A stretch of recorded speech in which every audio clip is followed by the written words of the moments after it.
Wren Calloway was 94 years old, and she was the last. Not the last human. There were still 11 billion of those, scattered across 17 refugee worlds and 43 orbital stations. But Wren was the last human being alive who had been born on Earth, who had stood in real rain, who had touched real soil that had not been grown in a lab tray or packed into a commemorative jar. She died on a Tuesday. Reed Callow sat at her bedside when it happened. He was not her grandson by blood, but she had called him that for 30 years, and he had stopped correcting her long ago. When she stopped breathing, he did not call for the station medic right away. He just sat there in the dim room, listening to the recycled air hum through the vents, and thought about how the world had just become a little smaller. She had left him two things. The first was a cracked photograph, printed on actual paper, which almost no one did anymore. It showed a coastline, blue water, white foam, brown sand, and a sky so wide and open it looked fake to anyone who had grown up under station ceilings. On the back, in handwriting so old the ink had faded to gray, were 3 words. "Go home, Reed." The second thing she left him was a small glass vial on a cord. Inside it was dark soil, real soil. She had carried it for 200 years, passed down through her family from the day they evacuated. Reed turned it over in his fingers for a long time before he put the cord around his neck. He wore it to her funeral the next morning. The community hall on Havern Station was packed. People stood in the corridors outside because there was no more room. Wren had not been famous in any political sense. She had been a school teacher.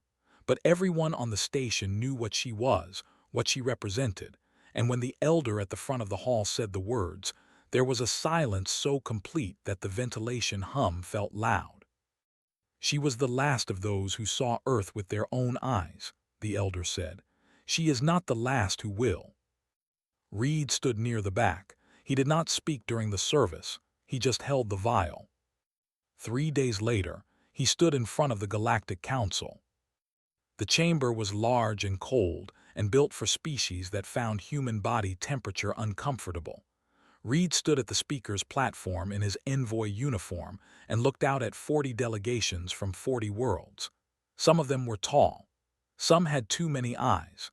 Most of them looked at him the way people look at someone about to do something they believe is foolish. Counselor Breath of the Vaughn delegation sat at the center. He was old, even by Vaughn standards, with gray-green skin and deep-set black eyes that had seen 3 centuries of galactic history. He had been part of the original evacuation effort 200 years ago. He had helped save humanity. He believed, sincerely and completely, that humanity was now about to make a terrible mistake. "The restoration projections are incomplete," Breath said, before Reed could speak. "The biosphere recovery is ahead of schedule in some regions and dangerously unstable in others. The radiation index in the northern hemisphere is still above safe long-term thresholds. The Council recommends a further review period of no less than 50 years. Reed let him finish. Then Reed said, "We are going." That was all. The chamber erupted. Delegates spoke over each other in 4 languages at once. Breath raised one long hand and the noise dropped. He looked at Reed with something that was not quite anger and not quite sadness, but lived somewhere between the two. "Commander Callow," he said carefully, "I urge you to reconsider." "Counselor," Reed said, "with respect, the declaration was filed this morning. The fleet departs from Havern Station in 72 hours. We are not here to ask permission. We are here to inform you as a courtesy because humans still believe in courtesy." He stepped down from the platform before anyone could respond. Back on Havern Station, the departure docks were already full. Ships were loaded with colony equipment, seed banks, medical supplies, construction materials, and 200 years of waiting packed into every corner. People moved through the corridors carrying bags and boxes and children. Some of them were crying. Some were laughing. Most were doing both at the same time. Reed walked to the observation deck and looked out at the fleet. It was not a military fleet. It was a people fleet. Transport ships and cargo haulers and converted station modules, all flying the same blue and green flag that humans had carried since the evacuation. A voice came from beside him. He turned. The alien standing there was young, by Selthari standards, with pale silver skin and eyes that caught light the way a mirror does. He wore an observer's sash and held a recording device that he was not currently pointing at anything. "You are the mission commander," the alien said. It was not a question. "Reed Callow," Reed said. "I am Yuno. I have been assigned to observe the mission." He paused. "The galactic networks are calling it a suicide run." Reed looked back out at the fleet, at the people loading ships, at the flag. "They said the same thing 200 years ago," Reed said, "when we got on the evacuation ships and left behind everything we had ever known. We survived that." He touched the vial at his chest. "We'll survive this too." Yuno looked at him for a moment. Then he looked at the fleet. He did not say anything else, but he did not leave either. 72 hours later, the fleet moved. The first person to see the sun was a 6-year-old girl named Bella.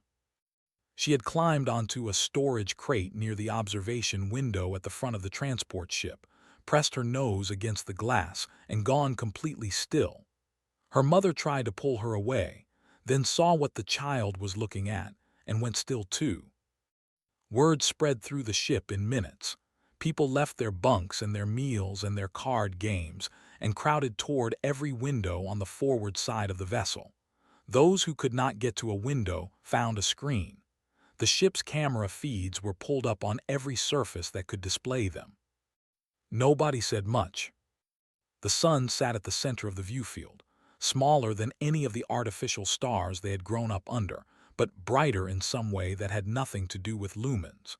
It was not the light itself that hit people hardest. It was knowing what it was. Knowing that this particular star had warmed a particular world that had made a particular species, and that every human body in this fleet had been shaped, over millions of years, to live under exactly this light. Reed stood at the main deck window and did not speak for a long time. Yuno stood beside him, recording. "You are all just looking at a star," Yuno said. He did not say it cruelly. He genuinely did not understand. "Yes," Reed said. "You have seen stars before." "Not this one." Yuno watched a crew member 2 rows over press her hand flat against the glass. "What is the difference?" he asked. Reed thought about it. "You know the word origin, where something comes from, what made it what it is," Yuno nodded. "That star is our origin. Every single one of us came from the light of that specific star. You can know that fact intellectually, but when you actually see it," he stopped, shook his head. "It hits different." Yuno recorded that in silence. Then Dara Solis came in from the engineering bay with a data pad in her hand, and a look on her face that Reed had learned to read over 4 years of mission planning. That look meant something unexpected had happened, and she had not yet decided if it was good or bad. "Scan results are back," she said. "Earth is at 67% biosphere recovery." Reed turned. "That is ahead of projection." "Way ahead." She handed him the pad. "We projected 40% at this point in the timeline. The ocean chemistry is almost fully stabilized. Vegetation has spread into regions we thought would take another century. There are animal population clusters in the old urban zones. Reed, something is living in the old cities." He looked at the data. "What kind of something?" "Large mammals, bird colonies. We are picking up what looks like wolf pack behavior patterns in what used to be the northern continent interior." She paused. "Earth did not wait for us. It started without us." Reed handed the pad back. He turned to the window again. "Then we are not arriving to fix a broken planet," he said. "We are arriving to join one that is already healing." Dara nodded slowly. "It changes the approach. The drones are still useful, but we are not the rescue mission I designed for. We are something else." "We are coming home," Reed said. Yuno made a note. It was General Havastrom who interrupted the moment. She walked onto the deck with the kind of stride that meant something had gone wrong on the tactical side of things. She was compact and gray-haired, and had a voice like a pressure door closing. "Breath moved," she said. Reed turned. Vaughn Patrol Fleet, 7 vessels. They dropped out of FTL behind us 30 minutes ago. They are holding distance, not matching our speed, but they are following. He filed an injunction this morning, Reed said. He is making a show. Maybe, but 7 ships is not just a show. Strom crossed her arms. Your orders. Hold course. Do not change speed. Do not raise shields. He looked at her evenly. We are not at war with the Vaughn. We are not going to act like we are. Strom gave him a look that said she had opinions about that, but she nodded and left. Yuno had lowered his recording device. He was looking at Reed directly now. Counselor Breath helped evacuate your species 200 years ago. He considers himself responsible for your survival. Why does that not matter to you? Reed picked up the vial at his chest. It does matter. I am grateful for what the Vaughn did. Every human alive should be. He turned the vial over in his fingers. But gratitude is not the same as permission. He helped us survive. He does not get to decide what we do with that survival. Yuno was quiet for a moment. Then he said, I want to understand that. I am not sure I do yet. You will, Reed said. From the engineering bay, Dara's voice cut through the ship intercom. First drone wave is ready, requesting launch authorization. Reed walked to the comm panel. Authorization granted, send them in. On the forward cameras, the tiny silver shapes of the biorestoration drones scattered outward toward the blue and white curve of Earth below. They were small against the planet, very small. But they were there. And so was humanity, after 200 years. Finally, so was humanity. The landing pod touched down in what had once been a coastal city. There was no fanfare. The hatch opened, and the first sound that came in was wind. Real wind, not recycled air pushed through a duct, but actual moving air that smelled of salt and wet earth and something green and alive that none of them had a word for because none of them had ever smelled it before. Reed was the first down the ramp. He stopped 2 steps from the bottom and just breathed. Behind him, the rest of the 8-person landing team came down slowly, one by one, and each of them stopped in the same way. Nobody had planned it. Nobody had rehearsed it. It just happened. Yuno came last. He stepped off the ramp, took one breath of the outside air, and immediately put a hand to his face. His Selthari respiratory system was not built for Earth's atmospheric mix. He fumbled for his filter mask, got it on, and then stood very still, looking around with wide mirror-bright eyes. You breathe this naturally? He asked. We were built for it, Dara said. They were standing at the edge of what had been a wide commercial street. The buildings were still there, or the bones of them were. Vines had climbed every surface. Trees grew up through broken pavement. A large oak had pushed through the wall of a structure to their left and spread its canopy across half the street. Birds moved in it, small and fast, unconcerned with the humans below. Reed knelt and pressed both hands flat on the ground. The soil was dark and soft. It gave slightly under his palms. He could feel moisture in it, the kind of deep underground moisture that meant the water table was healthy. He stayed there for a long moment, not moving, just feeling the ground. When he stood up, nobody laughed at him. 2 of his team members had tears running down their faces and were not bothering to wipe them. They walked for 2 hours through the old city. The deeper they went, the more alive it was. A river that had run gray with industrial runoff 2 centuries ago now ran clear enough to see the stones at the bottom. A fox watched them from a collapsed doorway, ears up, curious but not afraid. The bird noise was everywhere, layered and complex, and completely indifferent to the fact that humans had been gone for 200 years. Dara stopped walking in the middle of what had been a park. The grass was tall, gone wild, full of flowers in 3 colors that she did not know the names of.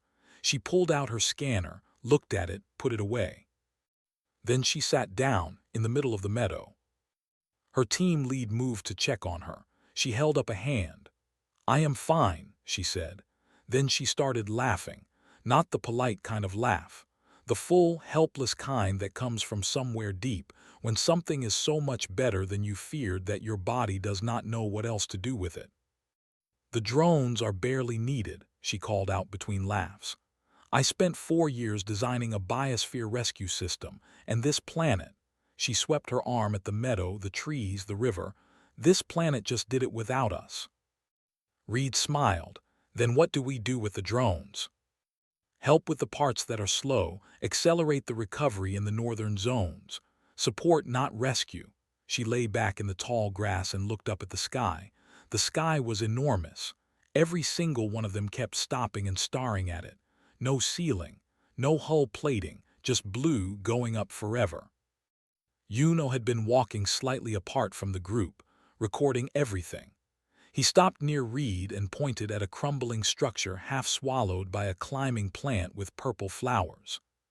"Your people built that," he said. "Yes. And then your people left. We had to. And now you have come back." Yuno was quiet for a moment.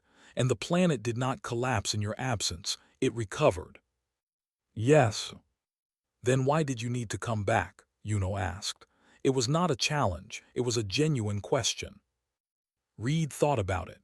He looked at the river, at the fox that was still watching them from a distance, at Dara lying in the meadow staring at the sky, at the old buildings dressed in green. "Because a place can heal," he said, "without it being home again. Those are 2 different things. Earth recovered, but it is not home until we are here." Yuno was quiet for a long time. Then General Strom's voice came through the comm on Reed's wrist. Quiet and controlled, the way she always sounded when something had gone wrong. "Reed, Breath is transmitting. He is not using the official council channel. He is using a personal frequency." A pause. "He is asking to speak to you directly." Reed looked at the river, at the oak trees, at the open sky. "Put him through," he said. The transmission was clear and direct, with no noise. Breath's voice was old and steady and very serious. "Commander Callow, I am asking you to halt the ground operation, not as an order, as a plea. You do not understand what it will mean for the galactic balance when humanity is restored to a death world, the species you will become." "Counselor," Reed said, keeping his voice level, "you helped save us 200 years ago. I will be grateful for that until I die. But with respect," he looked down at the dark soil under his boots, "you are 200 years too late to stop this." He closed the channel. Above them, the sky was turning the pale gold of late afternoon. Yuno slowly lowered his recorder. He looked at Reed, then at the sky, then at the city wrapped in green. He said nothing, but he had stopped taking notes. He was just watching. 7 ships is a statement. That was what Strom said when she called Reed back to the command vessel. Not an attack fleet, she explained. Not a combat formation. 7 ships arranged in a wide arc between the human fleet and Earth's orbital lane was a wall, and walls were a different kind of message than weapons. Reed stood at the tactical display and looked at the Voan positions for a long time without speaking. "They are not targeting us," Strom said. "Shields are passive, no weapons signatures. They moved into position slowly and broadcast their presence on the public channel before they did it." She crossed her arms. "They want us to know they are there. They want the galaxy to see them standing here." "Then the galaxy is watching," Reed said. "Yes." "Good." He turned from the display. "Hold our fleet in current position. Do not move toward them, do not move away. Match their energy, passive shields, no weapons, no posturing." He looked at her. "What we do not do is blink." Strom's expression did not change, but something behind her eyes relaxed slightly. "Understood." Reed went to the communications bay. He did not call Breath. He did something he had been thinking about since the funeral on Havern Station. He opened a transmission to the full galactic relay network. Every species with a relay receiver, which was most of the inhabited galaxy, would have access to it within hours. He did not use political language. He did not argue treaty law or biosphere recovery indexes. He pulled out the cracked paper photograph that Wren had left him and he read, on open broadcast, the letter she had written on the back of a second photograph that she had given to the Havern Station archive the week before she died. Wren's words were not complicated. She wrote the way she talked, plainly, without decoration. She wrote about the smell of rain on hot pavement, about the way morning light came through a window differently than any artificial light ever could, about her mother's garden and a dog she had as a child, and a beach she went to once when she was 12 that she had thought about almost every day for 80 years since. She wrote, "I am not asking anyone to give it back to us. I know that is not how the universe works. I am just asking whoever reads this to understand what it means to belong somewhere, and then to spend a lifetime somewhere else, and to spend every day of that lifetime hoping your grandchildren get to go back." Reed folded the letter and set it down. "That is all," he said to the relay, and closed the transmission. He went to get something to eat.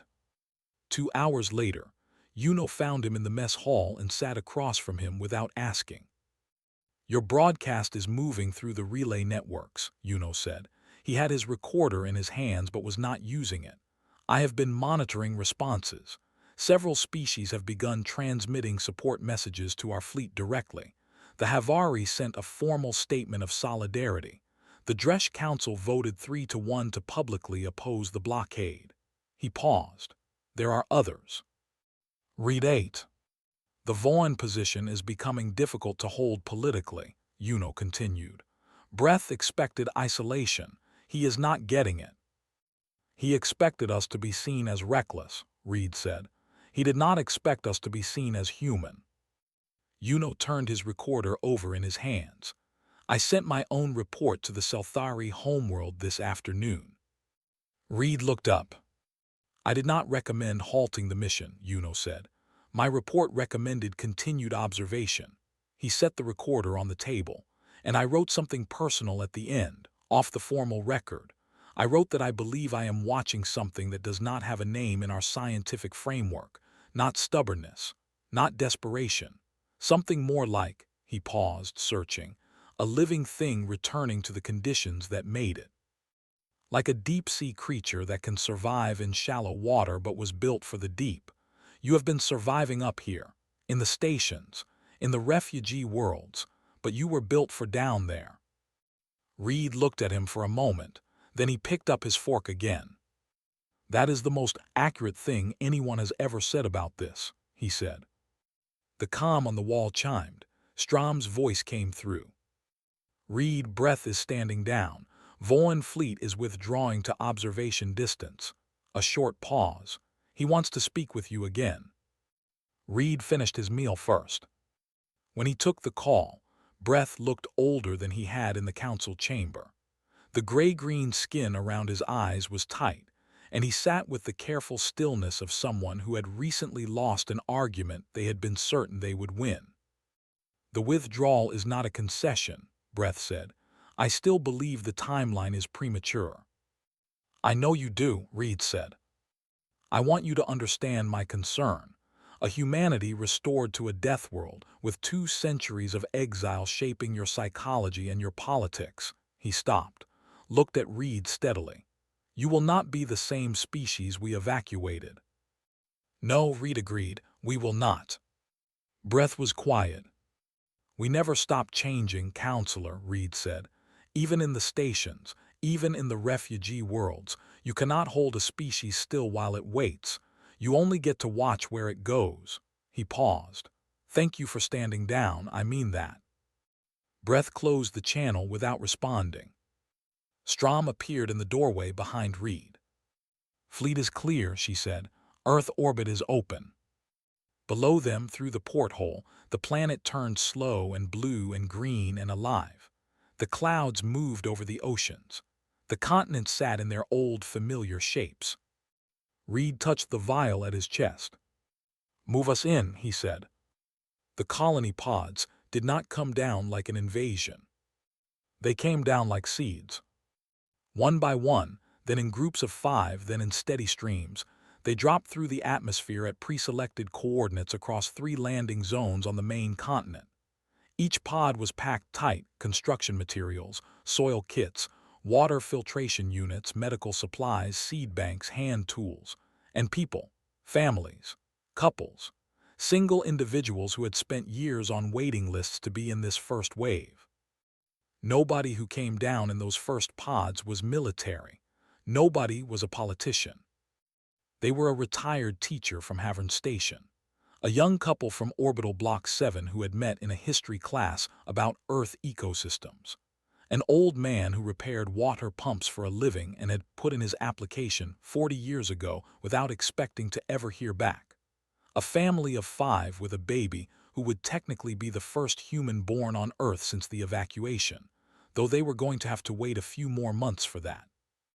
Reed watched the pod streams from the command vessel until Strom told him, gently, that he should probably be on the ground. He went down in the 4th wave. By the time he landed at the main settlement site, there were already cooking fires. Not survival fires, not emergency signals, but actual cooking fires with people standing around them holding cups and talking loudly. Someone had strung lights between 2 portable shelters using a power cable from one of the supply crates. A group of teenagers had found a flat piece of ground near the tree line and were kicking a ball back and forth. Reed stood at the edge of the activity and watched it for a while without anyone noticing him. Yuno appeared at his side. He had come down on the 3rd wave, filed a brief report to the Selthari relay, and then apparently just started walking around and looking at things. "They arrived 4 hours ago," Yuno said. "Yes. There are already 3 distinct social clusters organized around the cooking areas. 2 people have started a formal inventory system for the supply crates. One family has planted a small garden near their shelter. They brought seeds in their personal luggage, not the seed bank supply." He looked at Reed. They planned to garden from the moment they landed, before shelters were fully assembled. "That is humans for you," Reed said. "I am trying to understand the logic," Yuno said. "The situation is objectively difficult. Shelter is incomplete. Water filtration is still being assembled. The environmental risk factors are not fully mapped, and yet the behavior I am observing most consistently is." "Joy," Reed said. Yuno paused. "I was going to say social cohesion, but yes, joy is also accurate." Dara found Reed near the supply distribution point. She looked like she had not slept, but she had the particular brightness in her eyes that came when her work was going better than expected. "Soil analysis from 6 grid points," she said, handing him a pad. "All 6 show active microbial life at depth. 2 of them show fungal networks that are more developed than the pre-evacuation records indicated was even possible. Reed, the underground ecology here is extraordinary." She tapped the pad. "My drone spent the morning cataloging what is already here rather than supplementing it. I have rewritten the first month's work plan completely. We are not restoring, we are joining." "How long until we can start the northern zone work?" 2 weeks for the drone reconfig. The northern zone is the slowest recovering area, and that is where we actually have work to do. But the rest, she waved at the trees, the river, the meadow, the rest just needs us to not ruin it. That evening, Reed sat outside the small portable shelter he had been assigned, alone for the first time since landing. The sky above was doing something none of them had experienced. It was going dark slowly, a real sunset, the kind that takes time and moves through colors. The clouds went orange, then deep pink, then a blue-purple that had no name in the station vocabulary. He held the vial in his hands and opened it. He turned it over above the ground. The dark soil fell out in a thin stream and landed on the earth it had come from. He closed the empty vial and held it a moment longer. Then he set it on the ground beside him, carefully, like something that had done its job and could rest now. Footsteps, he looked up. Strom stood there. She had a cup of something hot in each hand. She held one out to him without speaking. He took it. They sat there together in front of the fading sunset, not talking, just watching the sky finish doing what it had been doing without them for 200 years. Later that night, a town meeting was called at the central fire. Dara stood up and walked through the 3 ecological challenges that would define the next 10 years of settlement work. She did not soften them. She laid them out clearly, and when she was done, she said, "I want to be honest, this is a long road." She expected concern. She expected questions about timelines and risk assessments and evacuation contingencies. What she got was someone in the back saying, "So where do we start?" And then 15 more people saying almost simultaneously, "Yes, where do we start?" Dara looked at Reed. He looked back at her. He thought about Wren in her dim room, about the photograph, about the vial that now sat empty on the ground outside his shelter, about 11 billion humans on 17 worlds and 43 stations who were watching the settlement feeds right now and waiting for news. He stood up. "We start," he said, "right here tomorrow, first light." He looked around the fire. "Welcome home." The fire popped and shifted. Above them, the first stars were coming out. Yuno sat at the edge of the crowd, recording nothing, just looking up at the sky the way everyone else was. For the first time since he had boarded the mission ship, he looked like he understood something. 6 months later, the settlement had a name. Nobody had voted on it officially. It had just started appearing on maps and supply manifests, and the handwritten signs people put on their doors, the way names always settle on places when enough people use them long enough. They called it Wren. It had a main road now, packed earth and gravel, with structures on both sides that were solid and permanent, and had clearly been built by people who intended to stay. There was a school, not a formal one yet, but a large open shelter where 3 retired teachers ran morning sessions for the 41 children who had come down in the first waves. There was a workshop district near the river where the construction teams kept their equipment. There was a small open market that operated in the afternoons, where people traded things they had grown or made or found. Reed walked through Wren on the 6-month mark and tried to see it the way an outsider would. He thought it looked like a beginning.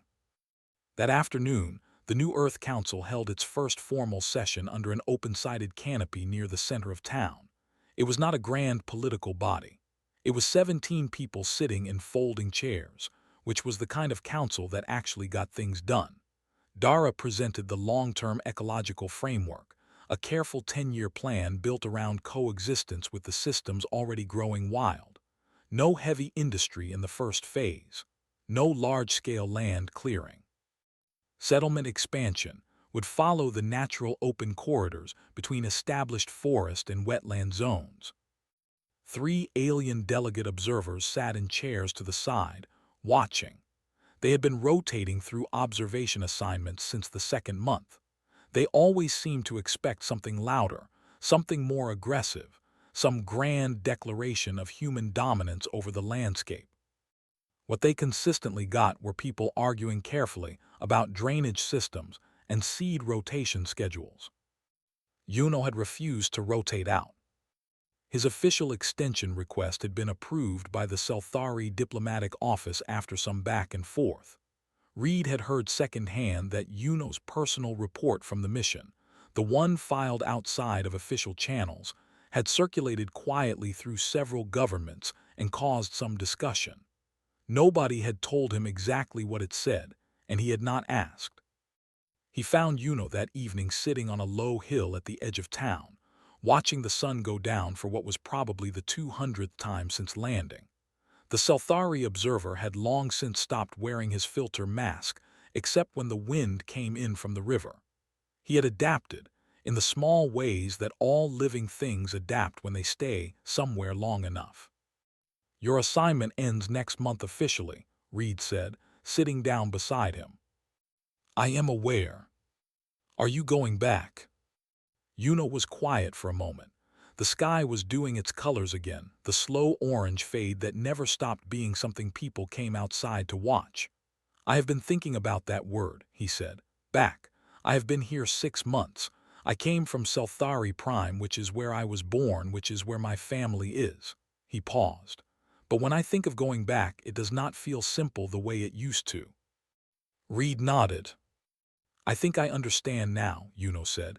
What you were saying in the beginning about origin, about belonging somewhere, about the difference between where you survive and where you are from. He looked at the settlement below them, the fires coming on as the light faded, the sound of voices carrying up the hill. I do not belong here, but I understand now what belonging looks like. I did not before. Reed said nothing. That felt like the right response.